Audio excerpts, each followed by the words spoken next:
Alright, continuing to work on this 1950 GMC Model 350, and it's still frozen. My son and I pulled it around yesterday.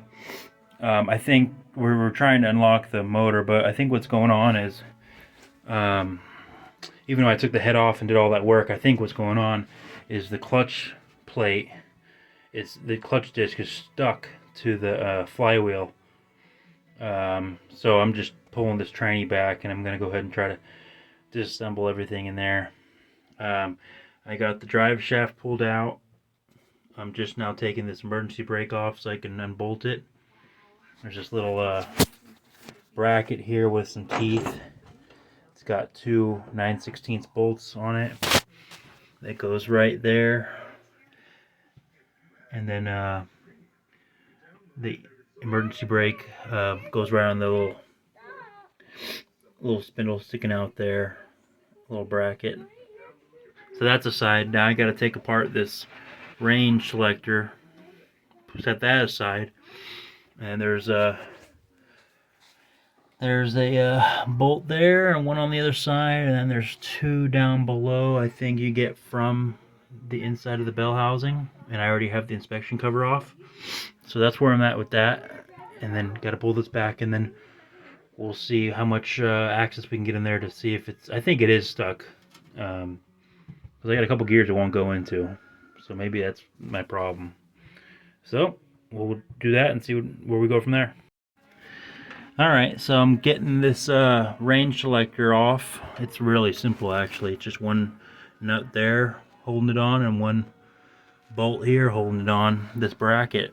I think I'll just set that aside and then go ahead and pull these two bolts on each side, and then two on the bottom from the inside bell housing. And this small, simple transmission should pull back. I'm really happy Chevy back in the day put this cover here you can take out. It seems like they just knew what they were doing back then. I've seen a lot of videos of Fords, they don't have that. And then like even the inspection cover for underneath the bell housing to get to the clutch, it's not accessible on some of the Fords, and Chevy just made everything so easy. So anyway, I'm gonna take this off.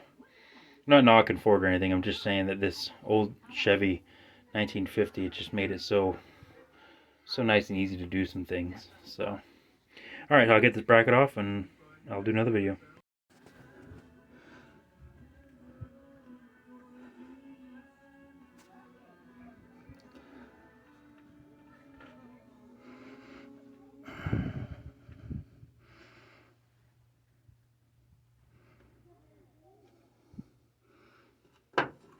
Alrighty.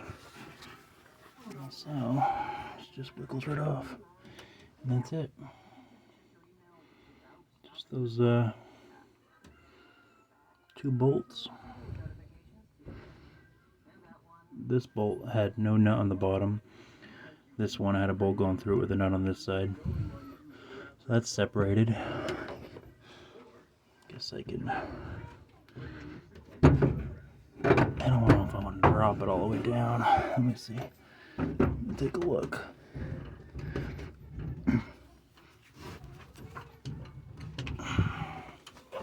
see. There's these rods for shifting the different ranges. I don't want them to bend, so I'm gonna have to figure a way out to put this aside here and hold it up here. If I put this down to the ground, it's gonna bend. I don't want that. Well, that's where I'm at. Actually, I was able to set it right down. The whole thing twists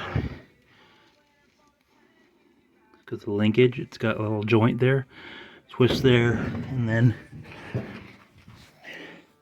it bends there, so it doesn't hurt it any, and the rods are straight. So now I've got some good access to this tranny. This one line here, I guess I got a pull, and that's it. Then I'll be able to take it off. Okay, next I got this cable. I followed it up. It goes up underneath. It's actually a speedometer cable. It goes in the cab and up to the speedometer. You could feel it screwed in the back of it. So it's a 1 inch nut. I didn't have a 1 inch wrench, so I used a pair of channel locks and got it loose. So I think that's about loose enough to turn by hand. So I'm gonna get that off. Pull this back. There's a little speedometer spindle, a little gauge there, a little rod. I'll be careful not to leave that on there. So set that aside or let it hang. And then all I got left are the bolts around the tranny, the 4 of them. I'll get the 2 top ones and then go around, climb down and get the bottom ones. Or maybe I'll get the bottom ones first, that way it can hang, and then I'll do the top ones and I'll pull this side. So. Alright, here's a better view of the tranny underneath. Getting these bottom bolts first. There's one on this side, underneath the inspection cover, where the clutch and flywheel are, and there's one on the other side. They're 3/4 inch. Looks like the top one's a 3/4 inch too, so I'm gonna get these off first, and then go up there and take those off and kind of wiggle it by hand. I think it's just sitting on this. Well, I think we'll have to see. I don't know if there's any other bolts holding this thing on. I see this one here, but I don't know if that's for the belt housing. I think the tranny, though, that's all it's on. So we'll get those 4 off and see if that pulls it off. If not, I'll make another video of whatever else there is. Got the 2 bottom bolts out, just short little things, 3/4 inch bolts. And this one I had to switch to a 3/8 ratchet. I couldn't get a wrench in there, couldn't get a 1/2 inch ratchet to fit in the little groove. Had to use a couple extensions here just to make it work, so that's how I'm getting it.